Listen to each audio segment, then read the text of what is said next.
there was something in there Yeah. because when I went a little bit further researching this, I found an article, a portion of an article in an old UFO book, Richard, and it talked about the Frametown Monster. Right. And it was a monster that was seen 17 miles away.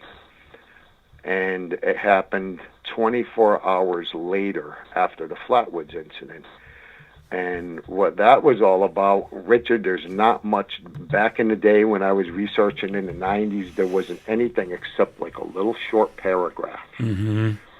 And I saw that, and you talk about being guided, how this thing has unfolded over the years. Right.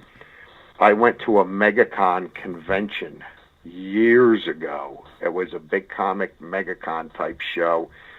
And I was walking around the show, and there was a guy from New Jersey there who had hundreds of old magazines. And I said to him, do you happen to have any of the 1955, it was called Male, M-A-L-E, it was like a hunting and fishing, and it was all manly stuff, you know, safaris. And this article actually in full appeared in that magazine. On the Frametown event. Yeah, this Natowski Frametown Monster. But I was unable to find it. Well, this one show in Orlando that I just happened to be at, hell's luck, the guy says that Richard is funny. I remember him saying, probably not, because 99 out of 100 people who are looking for a goddamn article, I never have it. And he says, well, let me take a look. And he went through his box and he pulled it out. Richard, I almost had a heart attack. Well, this leads us to a whole other case. Do we want to get to that now, or do we want to wait? Well, this is the Frametown Monster. Exactly. This is the case, but there was nothing ever known about it, Richard. No. Except a little paragraph synopsis in a book. When that guy pulled that out of the box and I opened it up out of the plastic, it was the full-blown article as it was described in 1955. No, it's interesting because this is a case no one, as you said, knew about it. It's clearly connected to the Flatwoods case of the day before, right? Exactly. It's the same thing. And no, I think we need to talk about it. I just wondered if there was still more we wanted to say about the Flatwoods case first before we got to the Frametown case, or do you want to talk about Frametown now? Either way with me. Well, we'll make the comparisons here. Well, I didn't know anything about this case except that little page, that little paragraph synopsis, Richard. Mm-hmm. And that was the gold mine. I saw that article, and it was like the full-blown article. I was able to read exactly what happened. Paul Lieb had actually done an interview with George Natowski, who was the primary witness in this case. And it happened 24 hours later, 17 miles away. And it's important to point out there was no publicity yet on the Flatwoods case, right? Right, exactly. Okay. At the time this sighting happened, there was only pieces that the press had released about unknown objects, meteors, strange things and lights in the sky. So I got this article, I came home, and I looked this guy up, and I found him. He's passed away since, George Anidis Natowski, and I had somebody do a private search, and I got their telephone number, and I called him in New York. Great. And I spoke to him on the phone. He was very hesitant at first. All of these years later, he's like, what the, you know, you can imagine this guy, some guy cold calls him, you know, what the hell is this guy? And I told him, I have your article here. And he says, I'm going to tell you one thing. Everything in there was the honest to God's truth. How about that? That happened as it did. And it was basically what he had seen was the Flatwoods Monster with the upper portion of its suit removed. Exactly. And this was 24 hours later. He was driving back to New York and from Ohio after a vacation, and his car stalled.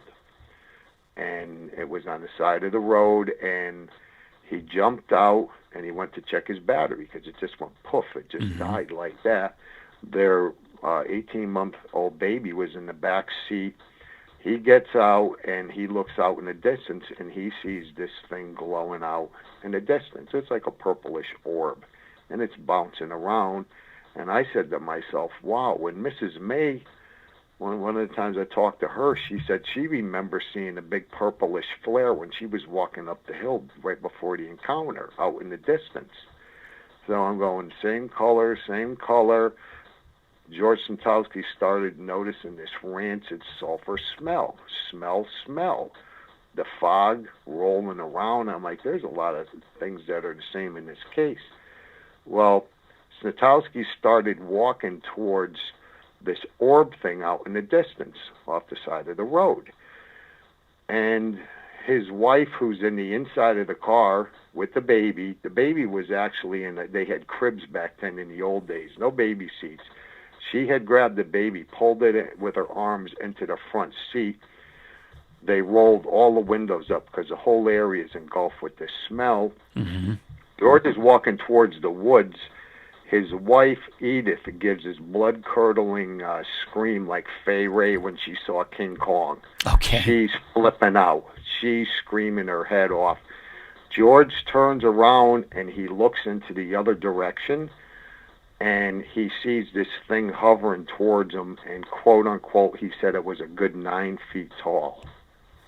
And what this thing was, from the waist down, it was the craft with the pipes going around. From the waist up, it looked like some type of a reptilian. He sees the same thing that Freddie May described to you.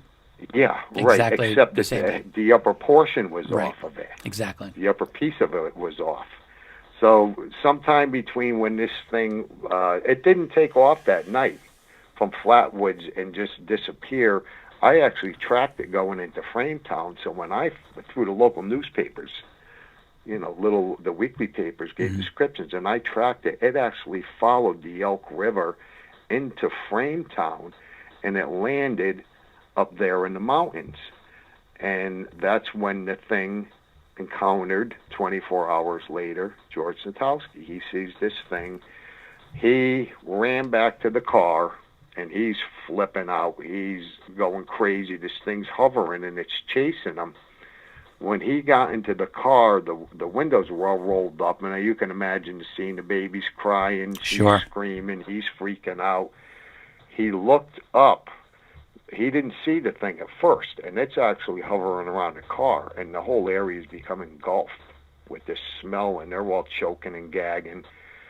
He looked up. They were hiding underneath the dashboard. Those old 50s cars. His wife and baby. The big front seats.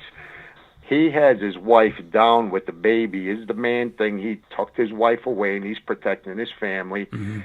And he lifted his head up to see where this thing was. And Richard, imagine this sight. When he lifted his head up to see where it was at the hood of the car looking down on him. That's when he almost lost it. The thing reached down and it actually touched the hood of the car, and it had 3 fingers. Didn't have a fourth finger, and it didn't have a thumb. The thing was kind of like a snake-looking reptile thing. Right. And when it touched the hood of the car, it burned a hole into it, into the paint. And you did an illustration of that being, that creature. Yes. Yeah. It was pretty scary looking. But George said that everything that Paul Lieb wrote in that original article was true, and basically trying to get a description from him, it was some type of a reptilian. So did you show him your illustration? Did he look at it and say that's accurate, or did you get a chance to show him? No, because I did that later on, Richard. Yeah.